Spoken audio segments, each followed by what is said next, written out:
ಕೆಲವೊಮ್ಮೆ ಸತ್ಯ ಕಣ್ಣೆದುರಿಗಿದ್ರೂ ಕಾಣಿಸೋದಿಲ್ಲ, ಆದರೆ ಸುಳ್ಳು ತನ್ನಷ್ಟಕ್ಕೆ ತಾನೇ ಸಾಕ್ಷಿಗಳನ್ನ ಬಿಟ್ಟು ಹೋಗುತ್ತೆ.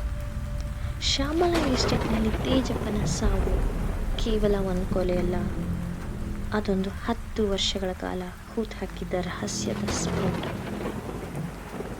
ಭಾಗ 1ರಲ್ಲಿ ನೀವು ನೋಡಿದಂತೆ ಶ್ಯಾಮಲ ಎಸ್ಟೇಟ್ನ ಮಾಲೀಕ ತೇಜಪ್ಪನ ನಿಗೂಢ ಸಾವು ಇಡೀ ಊರನ್ನೇ ನಡುಗಿಸಿದೆ.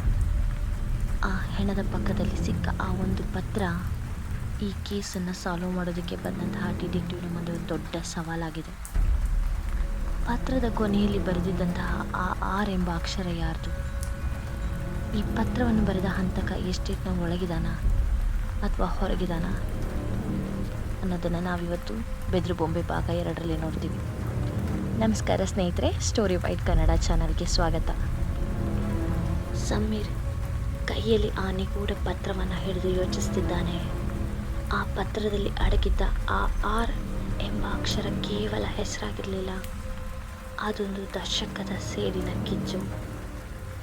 ತೇಜಪ್ಪನ ಹೆಣದ ಪಕ್ಕದಲ್ಲೇ ಆ ಪತ್ರ ಸಿಕ್ಕಿರಬೇಕಾದ್ರೆ ಹಂತಕ ತನ್ನ ಗುರುತನ್ನು ತಾನೇ ಬಿಟ್ಟುಕೊಟ್ಟು ಹೋಗಿದ್ದಾನ ಅಥವಾ ಯಾರಿಗಾದರೂ ಈ ಕೊಲೆಯ ಪಟ್ಟ ಕಟ್ಟಲು ಸಂಚು ಮಾಡಿದಾನ?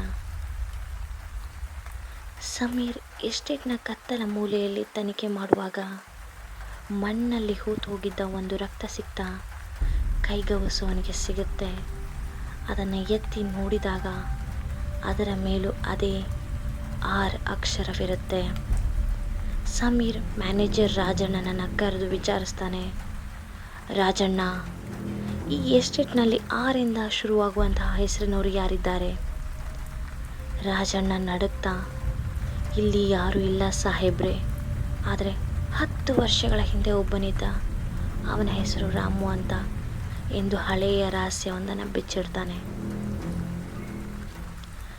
ಸಮೀರ್ ರಾಜಣ್ಣನ ಮಾತನ್ನು ಕೇಳಿ ಅವನನ್ನು ಹಿಂಬಾಲಿಸ್ತಾ ತೋಟದ ಕೊನೆಯಲ್ಲಿರುವ ಹಳೆಯ ಪಾಳು ಬಿದ್ದ ಬಾವಿಯ ಬಳಿಗೆ ಹೋಗ್ತಾನೆ.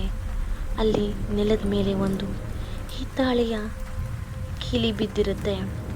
ಸಮೀರ್ ಆ ಕೀಲಿಯನ್ನು ತೆಗೆದುಕೊಂಡು ಬಂಗ್ಲೆಗೆ ಬಂದು ತೇಜಪ್ಪನ ಬೆಡ್ರೂಮ್ನಲ್ಲಿದ್ದ ರಹಸ್ಯದ ಕಪಾಟನ್ನು ತೆಗಿತಾನೆ.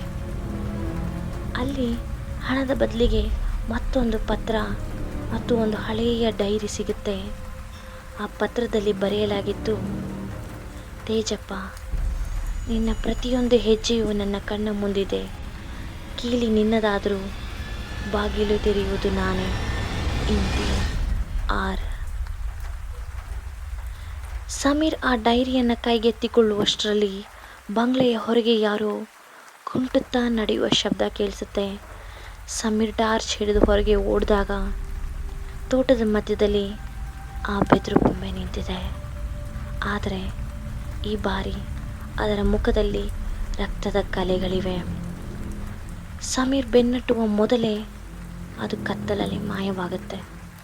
ಆದರೆ ಆಶ್ಚರ್ಯವೆಂದರೆ ಆ ಬೊಂಬೆ ನಿಂತಿದ್ದ ಜಾಗದಲ್ಲಿ ಸಮೀರ್ಗೆ ಮತ್ತೊಂದು ಕೈಗವಸು ಸಿಗುತ್ತೆ. ಸಮೀರ್ ತನ್ನಲ್ಲಿದ್ದ ಕೈಗವಸಿನ ಜೊತೆಗೆ ಅದನ್ನು ಹೋಲಿಸಿ ನೋಡಿದಾಗ ಅವನಿಗೊಂದು ದೊಡ್ಡ ಶಾಕ್ ಕಾದಿರುತ್ತೆ. ಹಾಗಾದರೆ ಸಮೀರ್ಗೆ ಸಿಕ್ಕ ಆ 2 ಕೈಗವಸುಗಳ ನಡುವಿನ ವ್ಯತ್ಯಾಸ ಏನು? ಬಾವಿ ಹತ್ರ ಆ ಕೀಲಿ ಹೇಗೆ ಬಂತು? ಆ ಹಳೆಯ ಡೈರಿಯಲ್ಲಿ ತೇಜಪ್ಪ ಬರೆದಿಟ್ಟಿರುವ ಆ ರಾಮು ಯಾರು? ಸೇಡಿನ 2ನೇ ಹಂತ ಆರಂಭವಾಗಲಿದೆಯೇ? ಇದರ ಭಾಗದಲ್ಲಿ ಆ ಡೈರಿಯಲ್ಲಿ ಏನಿದೆ, ಇದನ್ನು ಹೇಗೆ ಸಮೀರ್ ಸಾಲ್ವ್ ಮಾಡ್ತಾನೆ ಅನ್ನೋದನ್ನು ತಿಳ್ಕೊಳ್ಳೋಣ. ಅಲ್ಲಿ ತನಕ ನೋಡ್ತಾ ಇರಿ ಸ್ಟೋರಿ ವೈಟ್ ಕನ್ನಡ.